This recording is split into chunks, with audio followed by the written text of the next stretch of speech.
অনেক দিন আগের কথা। গভীর এক জঙ্গলে বাস করত এক প্রবল শক্তিশালী সিংহ। জঙ্গলের সকল পশুপাখি তার ভয়ে থরথর করে কাঁপত।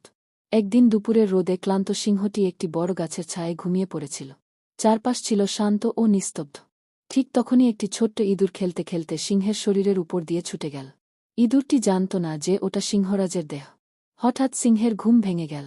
সে প্রচণ্ড রেগে গিয়ে ইঁদুরটিকে এক থাবায় ধরে ফেলল। সিংহ গর্জন করে বলল, তুমি আমার ঘুম ভাঙালে, এখন এর শাস্তি তোমাকে পেতেই হবে। ভয়ে কাঁপতে কাঁপতে ইঁদুরটি বলল, মহারাজ, আমি ক্ষমাপ্রার্থী। আমাকে দয়া করে ছেড়ে দিন।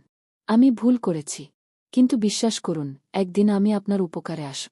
সিংহ হেসে বলল, তুমি এই ছোট্ট ইঁদুর, তুমি কিভাবে আমার উপকার করবে? তবুও সিংহটির মনে দয়া হল। সে ইঁদুরটিকে ছেড়ে দিল। ইঁদুরটি আনন্দে লাফাতে লাফাতে চলে গেল।